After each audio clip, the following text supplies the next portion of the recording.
So this is the E37S. If you come closer, it's got double shot and single shot. To adjust the duration that the motor is going to run, you hold the button down and then it says use plus button, so I can just add extra time, and then you have to remember to press set so it remembers it. So this is going to run for 5.6 seconds, and this is just a random guess because it's different beans. I'm aiming to get 18 grams out.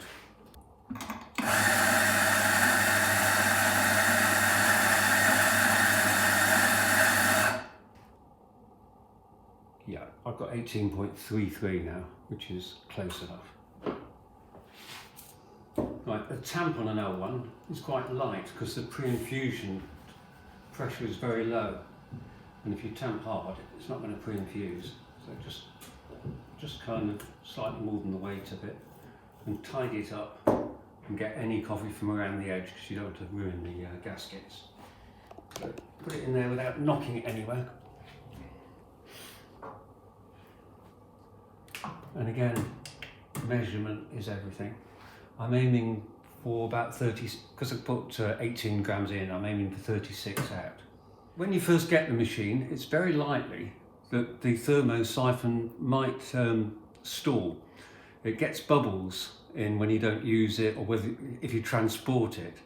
And the way to get rid of that is, yes, I won't go on that quite yet, is just pull some water through it, and then it should heat up.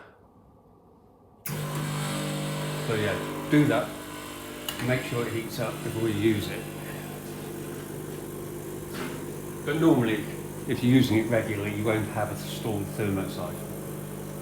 Right, the bubbles in the thermosiphon sometimes mean you get a very small shot, and that's particularly true the second shot of the day. The way to get rid of that, just run some steam through. I run some steam through between every shot. Right, and here I'm aiming for between 30 and 40 seconds. It's not really that critical on a lever machine. So as soon as I hear the noise, I'll start the timer. You probably didn't hear that. And the grind's slightly too coarse.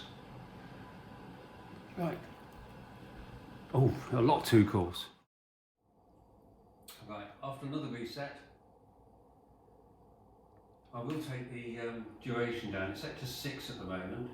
So hold down the double cup till it flashes. And now it's saying use plus minus buttons. So I'm stepping down to 5.7 seconds. Press the set button and it's ready to go.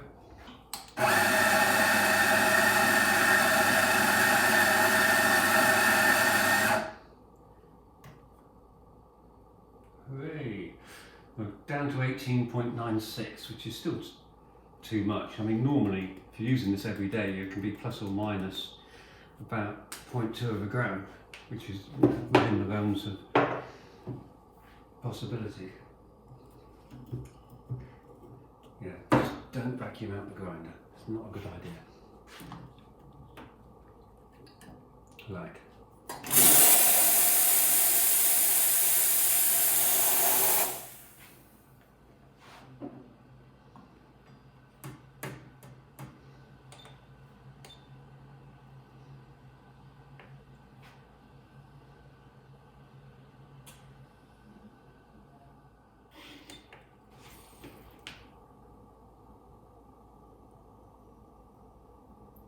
That's 6 seconds. Hooray! That's what it should look like.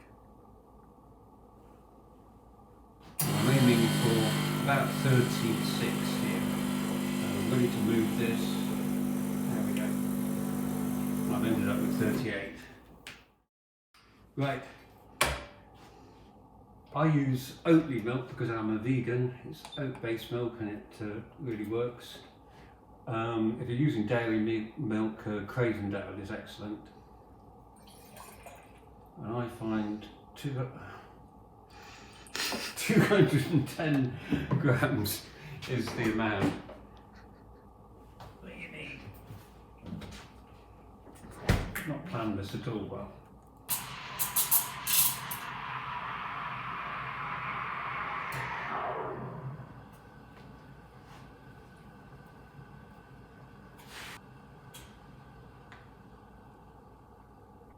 And that's it. I've only ever run the machine on Tesco Ashbeck water. This was recommended by Reese of Londinium. According to him, you should never need to descale it because it's very low TDS. And from my own experience, I would say try and avoid descaling any coffee machine because that's where the wear and tear really takes place. You're going to ruin a machine. I've never descaled this as per Reese's instructions. So, and there's no sign of limescale build-up anyway. On to routine maintenance. The seals, buy them from Londinium, they last for ages. I'm afraid these have been in for at least 2 years, but they're working fine. When they start to wear out, the lever jumps back in steps because air's getting past them. The other symptom of worn seals is if the group just never gets warm by itself. So I can't explain that. I imagine it's air getting into the thermosyphon. The other thing, so it's not routine maintenance, just do that as and when. Routine maintenance, just use a pin to prick out the stale milk that builds up in there about once a month. I've taken the panels off about once a year. They just pop off. You take the top off first and then the sides pull off. It's very stiff. And just look for leaks. About once a month I drop the screen out, and that literally is just a spoon under here, and it does get very tight sometimes and you might struggle, but it's got a lid. There it is. And I just put that in the dishwasher. When you come to put it back in, the gasket has a beveled edge and that goes on the outside. I'll just clean this up a bit. And after you've done the group seals, it's wise to drop this fairly regularly because you'll get a build-up of grease around here and you'll be drinking grease for weeks. Normally, as I say, about once a week I drop this out and brush the piston that's under there. And the best way to get this back in again is just put it in a portafilter like that without a filter basket. Put it in and then just twist quite a long way around. There. And then it's in. There's something else I was going to mention. Piston seals? Oh, piston seals. There's a lot of things on the internet, particularly from the early days, when you're changing the piston seals. You have to get them past the slots in the piston, and people were using screwdrivers and things, and that's a terrible method. The seals are really, really expensive and take ages to come from New Zealand. I found the best way is to cut up a tin and wrap that around the piston and then slide the rubber rings around that and into their slots. And that's it. That's all I can think of.